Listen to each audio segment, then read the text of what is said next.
I remember the night the air raid siren rang out. It snapped me from sleep.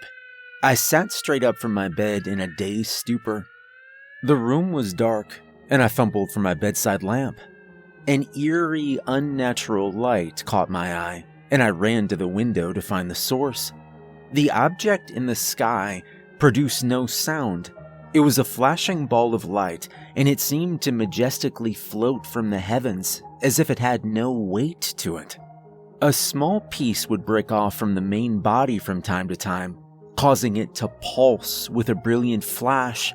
The smaller light would flutter and blink with brilliant shades of white, green, and blue, before burning out. Incredible, I muttered to myself in amazement. The falling star left a strange green trail behind it, glinting like a line of glitter against the night sky. It fell out of sight into the hillside. There was a small white flash through the tree line. A few seconds later, a resounding boom echoed through the darkness. Every window in my home shattered, and I was knocked to my feet by the delayed shockwave. Whether it was from the sonic boom or the impact itself, I wasn't sure. I shot a glance toward my alarm clock, but couldn't find it in the lightless room. I felt my way to the bedside table and found my trusty flashlight. I pushed the switch. After a brief flicker, the old thing turned on, and I had a sliver of warm yellow light to guide me. I stood up carefully and tiptoed around the shards of glass on the carpet to get back to where my bedroom windows used to be. My neighborhood sat in a row upon a small knoll in the town of San Gabriel, which overlooked town square just a half-mile away. It was quaint, with a population of just 7,500. We were nestled in a series of rolling hills not far from the mountains off the 99, and several hours from the hustle and bustle of LA. Block by block, I saw the entire town go black. The clock tower in the square was the highest building for miles. I could normally see it easily from the street. Tonight, it was no longer illuminated by its spotlights. People straggled from their homes in sleepy states into the street. Orange light flickered in the distance as a fire burned somewhere on the hillside out of town, near the site of the impact. I saw my neighbor and good friend stand at the end of his drive near his mailbox. Jeff Stone was a veteran of the war in the Pacific, just as I was. I'd known the burly man for 7 years. We called him G, an old nickname from his football days. He was so large, people used to say he resembled a gorilla when he got off the bus, and the name stuck. He was dressed in a t-shirt and pajama pants. There was a logo on his shirt, but his shaggy beard covered it.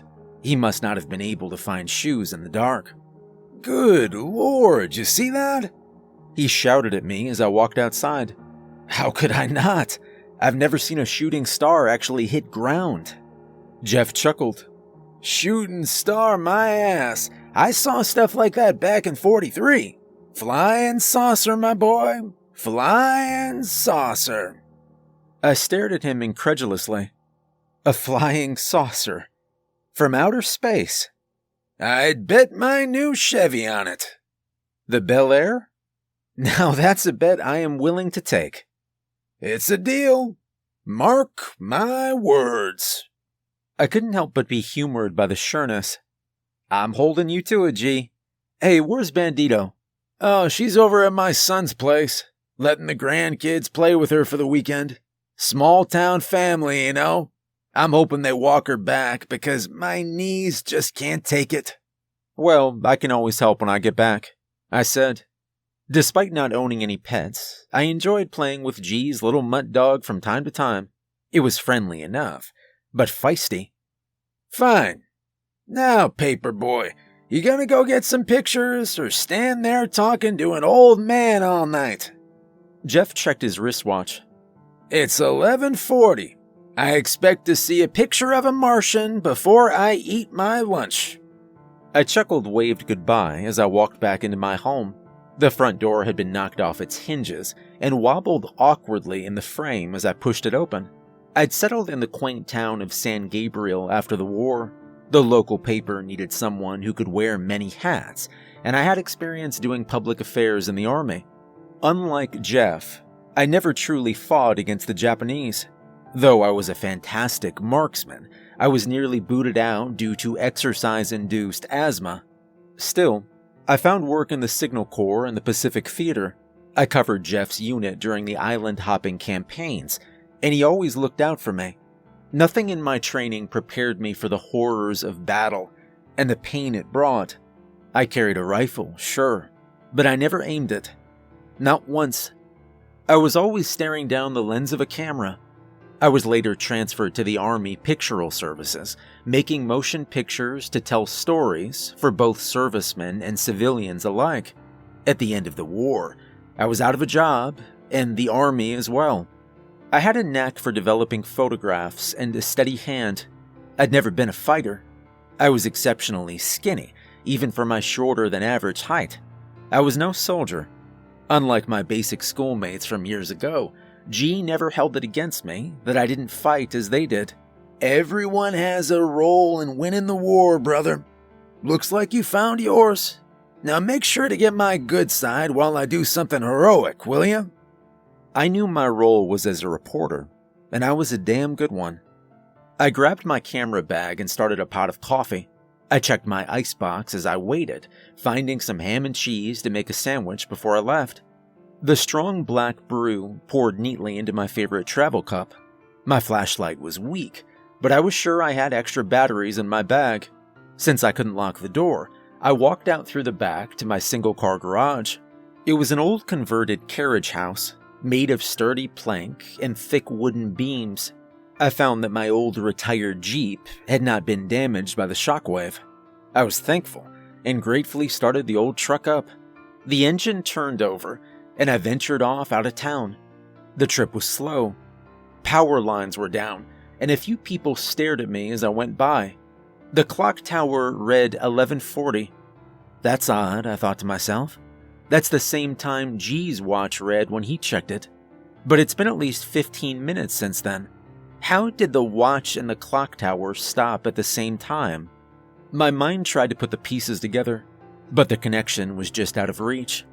I pushed the thought aside and made a hard left out of town. The road leading out of San Gabriel and into the San Gabriel Hills was a smoother ride. The road became hard-packed earth after a few miles, and I trekked up the natural path for some time. The soft orange glow of fires showed me the way. I aimed for the largest crest of the hills, called La Bamba. It stood out due to being completely barren of trees. I knew I'd have an excellent vantage point there. I reached the summit of La Bamba, and it was an astonishing sight. For nearly a mile, the densely built forest had been wiped out completely. It was as if a large shovel had just snatched everything up in a perfectly straight line between the rolling hills. Trees, underbrush, soil, even boulders. All of it was gone.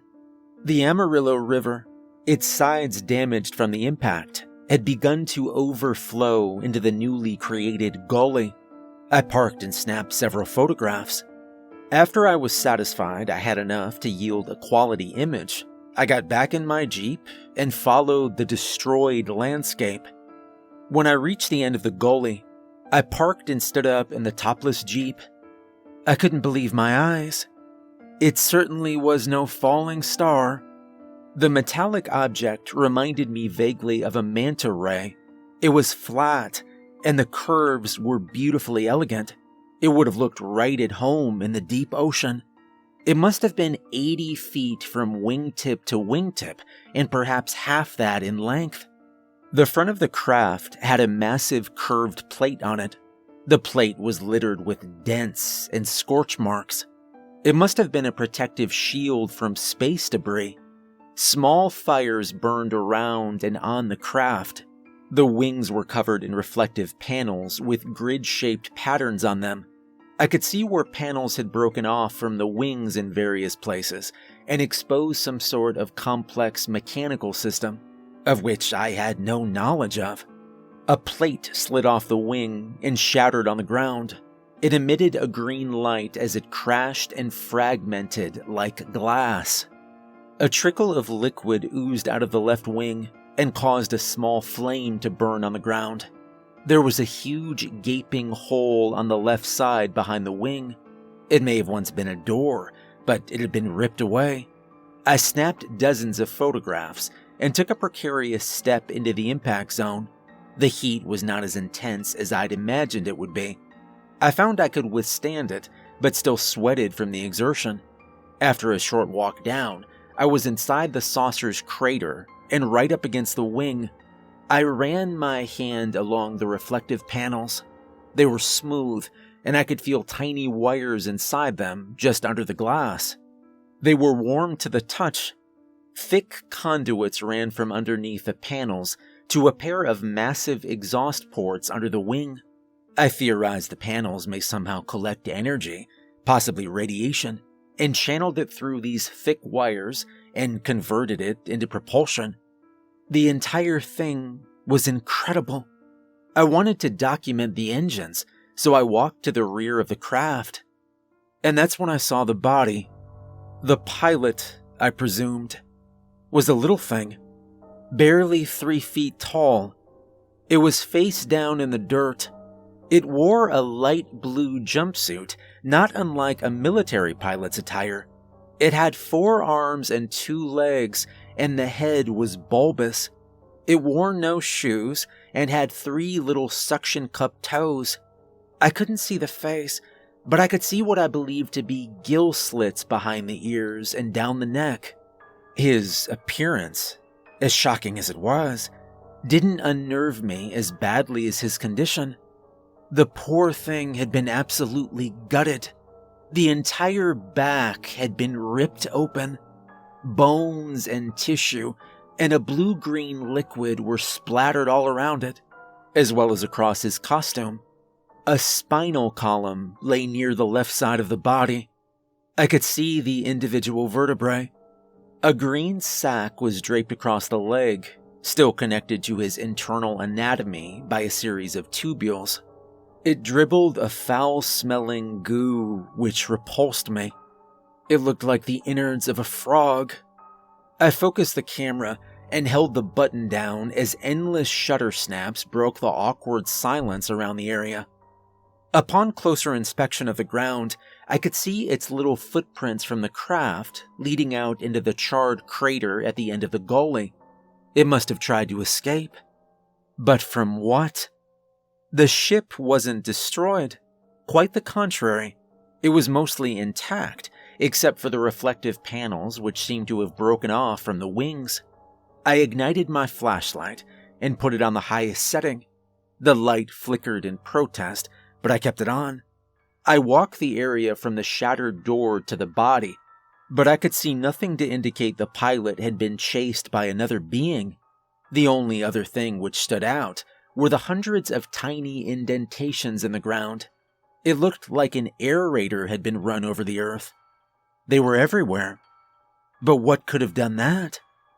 I took a precarious climb out of the shallow crater and back onto normal soil. As I reached the top, I felt like something was wrong. I was being watched by something. I stared into the forest. I saw a luminescent flicker of light through the dense underbrush. Fireflies, I thought? No, it couldn't have been. The shimmery glint of light was electric blue. No firefly was blue. The hairs on my arms and the back of my neck stood straight up. Goose flesh rippled down my forearms. Something was out there. The silence around me was deafening in its own way.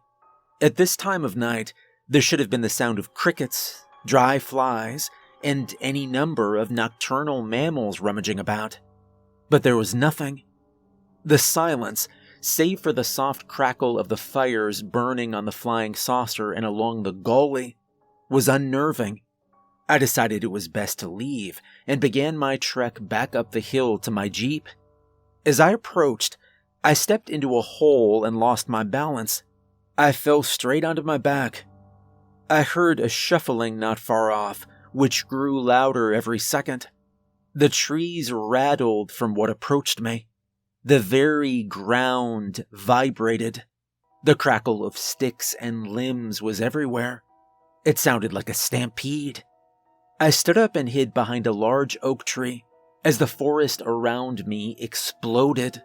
Dozens of herds of deer of all sizes were in full sprint.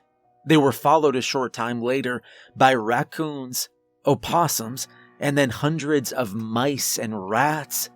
A pack of wolves ran shortly behind them, as well as 2 or 3 mountain lions. A shaking in the trees above me caused to look up. Thousands of birds of every species were flying east, the same directions the animals ran to.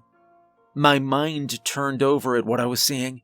Whatever had escaped from that ship and killed the pilot was in the forest with me, and it was terrifying enough to scare even the most powerful predators away. The torrent of animals died out, and I was left alone in the unnatural silence once again. I could hear a clicking sound. It caused me to instantly become alert.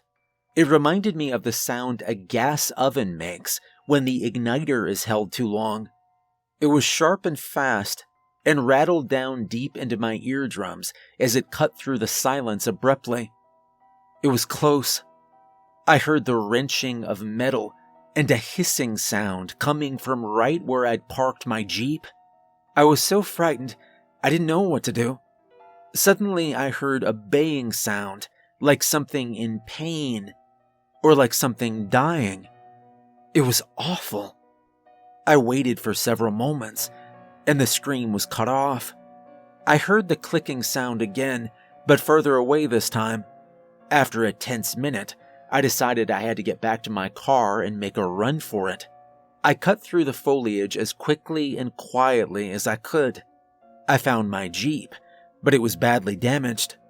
The hood bore a hole just slightly off from the center. It was perfectly smooth and emitted a strange miasma. A vicious goo was splashed all over the hood in thick globs. The slime was slowly melting the black paint away. Lying next to the Jeep was a deer, or more precisely, what used to be a deer. It appeared shriveled up, as if there was nothing left inside it. It was little more than skin laid over bones. The mouth was stretched open to an extreme degree, but I couldn't see the tongue. Even the eyes were gone. I'd seen deer in this condition before, but only when they died in the extreme heat and sat there for months. This deer hadn't been there before I parked. I was sure of it. I would have noticed. The hapless thing must have been what was screaming, which meant it had only just died. "What the hell did this to you?" I said aloud. And then I remembered the imminent danger I could be in, and I shut up just as quickly as I'd spoken. My eyes strained as I looked for a hint of that blue light. I removed the small pistol from the Jeep's inner compartment and tucked it into my back pocket. The damage was only superficial, it seemed, and she cranked without a problem. I maneuvered on the path I came from back to the road. I passed several of the town's police officers and volunteer firemen in trucks as they raced past me towards the scattered fires burning in the forest. After nearly half an hour drive, I was at the tall hill where the road changed from earth back to pavement. I fetched my binoculars from my satchel and held them to my eyes. I could see a single bright light in the middle of town. People were standing in front of it, or coming in and out, 1 or 2 at a time. How did Joe open his bar up? Oh, of course, he has a diesel generator. I scanned the otherwise empty streets. I froze when I saw a dark shape slink out of the forest and into the backyard of a home at the edge of town. It was much larger than a man and moved so quickly I could barely keep track of it. There was a strange electric blue light that seemed to come from it or from inside it. It blinked all over like fireflies, just like the light I saw in the trees earlier. I took 5 or 6 photographs from the hilltop of the town and practically sprinted back to the car and down the hill. I'd long lost track of the shadowy figure, which had made its way out of the forest, so I made my way directly to Joe's tavern. More than 20 people had gathered outside.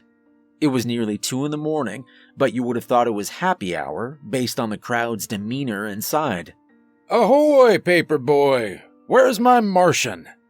Jeff hopped off his bar stool and quickly strode over to me, clasping me by the shoulder and handing me a beer. He still wore his pajamas, but this time he sported his hideous brown leather slippers. He wore them every single morning to get the paper, the mail, and to walk the dog. It's here on my camera. I tapped the lens as it stuck out from my satchel. You were right. Aha, I knew it. Those Martian sons of bitches are back, slumming it around when it's hot. That's what they do. They like it hot. He drained the bottle in one long swig when I didn't accept it. You, don't seem all that concerned about it. Power's out. Joe's giving out cold beer for free. Besides, if they come sniffing around me, I'll break out the dynamite. You have dynamite? Of course, made it myself. If the army saw fit to teach me how to make it, why not? Good enough to fight the Japanese, good enough to make for myself. Plus, I can use it at the quarry. You realize that doesn't make sense, right, G? It doesn't have to. I'm old and I'm drunk. Jeff bellowed a howling laugh as the lights momentarily dimmed in the bar. The crowd groaned as the generator began to run on empty. Everyone, may I have everyone's attention, please? The bar fell silent. The meteor which crashed in the San Gabriel Hills, it's not a meteor. It's some kind of saucer. Something got loose from it, an animal which I think is dangerous. I followed it back to town. Everyone, please be on your guard. Please be careful. There was a momentary pause of silence after I finished. Then the entire room erupted in laughter. A saucer! Like aliens! Someone bellowed as they continued to laugh. No, you sure it's not the commies? They might have some of those Nazi rockets to get way out here. It's not the Russians. It's invaders from Mars. Another said. No. Octopus people from Uranus. The chorus of laughter rang out even louder. I lowered my head and turned to leave. No one believed me. Or no one cared. Either way, it didn't matter. Joseph, the bar owner, made an announcement for last call. Jeff moseyed back to the bar and accepted another beer. The air conditioner sputtered and died. The lights flickered off, then back on again. I took a few pictures of everyone having a great time in the pub for the Sunday paper and started for the door with everyone else. As I left, 2 men climbed into a wood panel truck parked on the street. Octopods get into your brains up there, boy? The 2 elbowed each other in the bench seat and chuckled as they drove away. Hey, brother, would you do me a solid? It was Jeff. He'd briskly walked up behind me, a beer in each hand. Sure, anything for you. Can you go down to my son's and pick up Bandito? Your Jeep is working. I don't think I can make the walk, with my knees and all. Well, funny thing, my Jeep was damaged up in the hills. The Martians got your truck. Those little monsters. He shrugged his shoulders. Well, guess I'll just need some aspirin in the morning. He bent at the hips to drunkenly limber up. It's quite all right, G. I'll go get Bandito. They live on Segundo Avenue, right? His eyes lit up. Sure do. Hey, man, thanks a bunch. You're the best. You want to ride with me? It's not safe out in the dark right now. Not a chance, buddy. I ain't scared of no Martian. If I see the ugly little mug, I'll sock him right between the eyes. And hey, don't worry about those 2 assholes.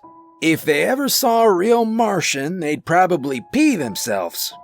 He swung a fist Joe Louis would have been proud of, and started his walk home. "Hey, G, be careful." He waved over his shoulder and whistled as he went down the sidewalk.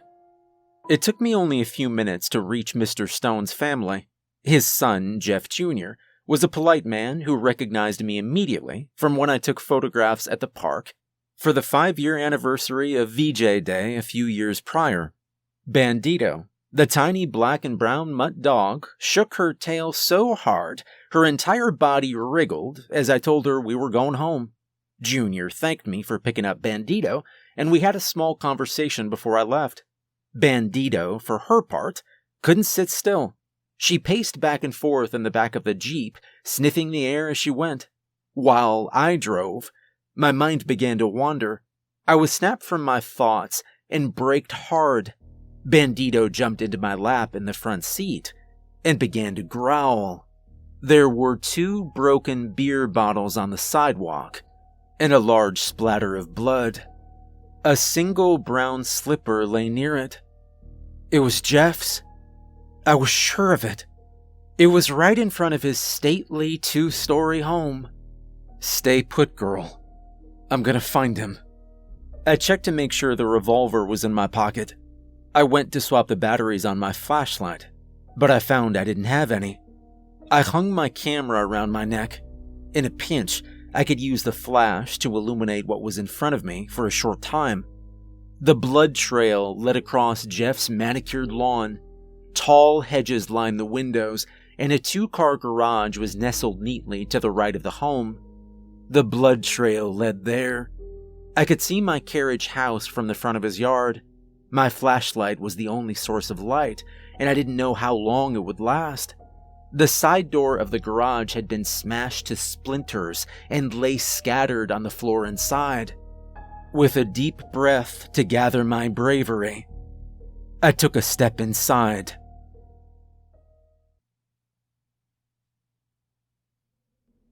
Near the door, I saw a weathered leather duffel. I saw 2 items sticking out which caught my eye. It was Jeff's dynamite. He had it sitting in his garage next to his Chevrolet. I made my way around the white Bel Air, a long crimson smear against the side, leaving me even closer to the assailant. Up against the far corner of the garage, I saw a silhouette. In the enveloping darkness, it was nothing more than a shadow. There was that distinct clicking noise, as well as a wet smacking sound. The slow drip of liquid under the concrete floor. My eyes adjusted as I slowly raised my flashlight from the trail of blood to the figure. The creature, if I could call it that, was insectoid, a cross between a mantis and a centipede. It was easily 9 feet tall and nearly twice that in length. More than 100 legs, each ending in a meaty railroad spike, chipped the concrete with every tiny motion. The curved armored carapace was divided into a multitude of overlapping deep purple plates. Beneath it, I could see a gooey black flesh. Small electric blue lights shimmered from under the carapace, from moist-looking nodules in the flesh. Bioluminescence. Like a firefly. I recoiled and gasped. The creature turned its body to face the source of the intrusion. The torso curved upwards, and I beheld 2 massive, folded arms. Each ended in a reaper's scythe, more than 1 foot long. Tiny spikes lined the arms, more like the gripping prongs on a mantis. It clutched the body of a man. He was nearly held 2 feet off the ground in the grip of the thing. The blades had been crudely stabbed into the man's shoulders. Blood ran in streams from the wounds as the alien gripped him tightly. I could tell from the clothing that it was Jeff. The terrible insect held him in a fatal embrace. His feet twitched feebly, and tiny droplets of blood dripped from his bare foot onto the other. Jeff was nearly face to face with it. He coughed weakly and groaned in pain. I continued to shine the tiny yellow stream of light upwards, and I wish I hadn't. The massive head looked like a mantis. The gigantic curved black eyes were terrifying, reflective, and emotionless. 2 antennae flexed and moved into a swept back position. The mouth, nothing more than a gaping round orifice, had 4 spindly mandibles on each side. They flexed around the blood-soaked circular opening, and each ended in a small blade of their own. The mandibles tapped together, 2 at a time, to create the clicking noise I heard earlier in the forest. A long, thick, fleshy, opaque, white tube extended from the orifice and began to roughly insert itself directly into Jeff's mouth. It stretched his skin to the point of tearing it open at the cheeks. I could see the tube had penetrated down his throat and was going down into his body. He was in agony, and tears began to stream down his cheeks. He looked to his left, and he looked right into my eyes. His left hand was open, and it reached toward me. It trembled violently. Bandito growled and yelped as he saw his friend in danger. I was so shocked by the horror before me, I didn't even hear her enter. Jeff tried to scream as fluids and chunks of organs were pulled with force through the tube. It was drinking Jeff from the inside out. The creature emitted a soft humming noise as it did so. It was cooing, like a child with a treat. I was frozen in place. Every fiber of my mind screamed for me to run from this inhuman monstrosity, but I couldn't move. I could only stare at those emotionless black eyes. Jeff's body shriveled rapidly. His skin tightened, and the blood ceased to flow from his wounds. Jeff's eyes rolled back into his head, and he finally, mercifully, died. They shook in their sockets before being pulled out and up the tube. There was not a drop of moisture left in his entire body. Even his hair appeared dry and burnt. The tube ran empty and retracted back into the orifice with a revolting slurp. The monster tossed his mutilated corpse aside, and it crashed against the wall in a crumpled heap, knocking a bicycle over in the process. Bandito barked violently and tried to attack. The creature looked down at the tiny morsel and clicked at it.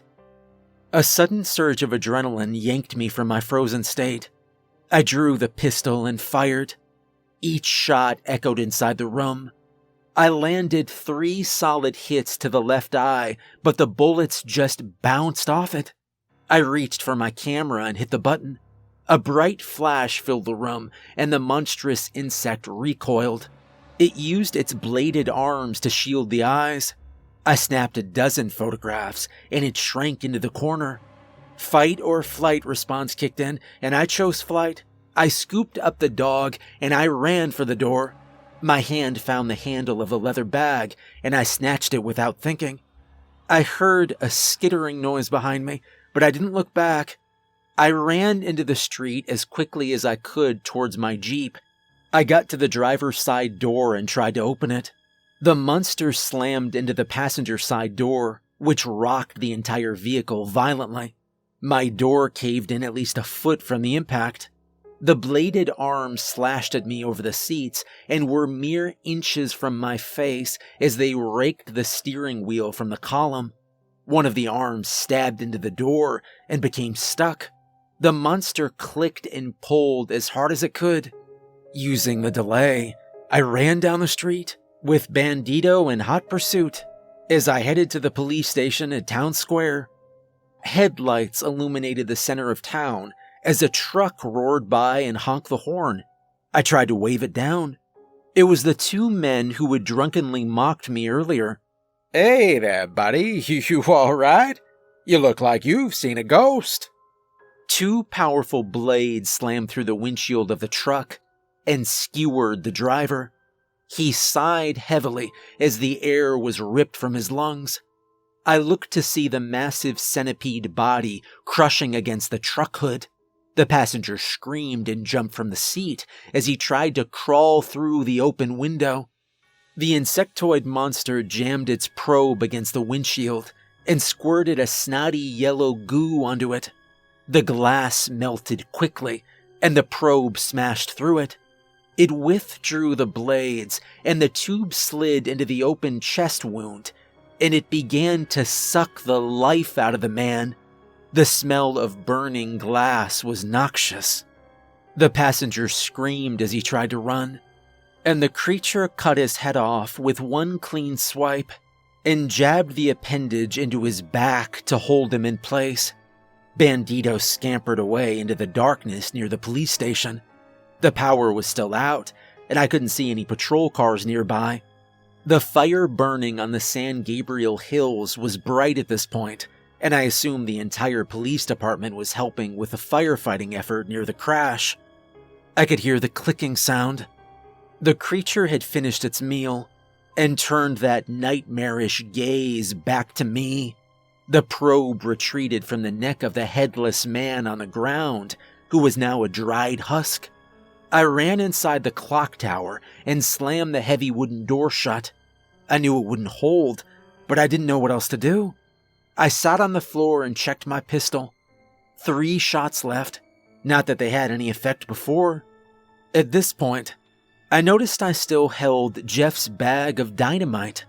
I opened the bag and found 8 sticks total, as well as a long thread of fuse. I clumsily wound them together to make some sort of bundle as the alien slammed against the door. The door was rammed again, and this time it broke. A large piece fell, and the hideous eyes smashed into the wood to peer at me through the gap. It clicked those disgusting mandibles together and tried to stab me with a razor arm. I left the bomb by the door, and I shrank back against the stone wall. The spiral staircase upwards led to the inner complications of the clock tower. I was trapped. The thick probe wriggled through the opening of the door, and thick strands of goo plopped on the concrete floor as it searched for me. I tightly gripped my pistol and fired a round into the tube. A yellow-green liquid oozed out, and it quickly retreated. The yellow slop smoked and sizzled on the wooden planks of the floorboards before burning through. It smelled of vomit and stomach acid. The creature ran a circle outside to put distance between the door and itself. The multitude of legs dug into the ground as it prepared to attack. They stabbed into the ground and tore chunks from the town square. It charged, emitting a terrible hiss from the orifice in the face and flashing an electric blue pattern down the entire length of its body.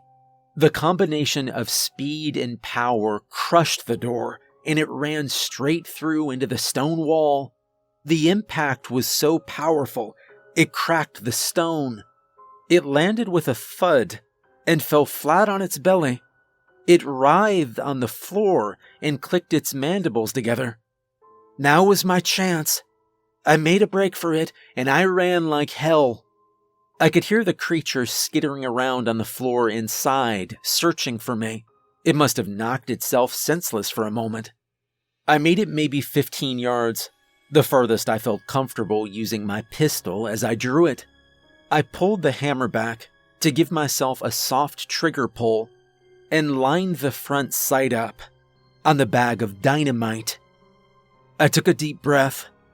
The creature regained its composure and faced me. It slammed both talons deep into the floor, raking clumps of boards up.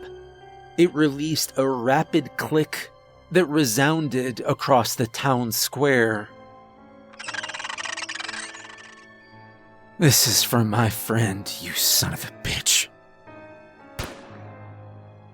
I gently squeezed the trigger, and the explosion tossed me clear of my feet.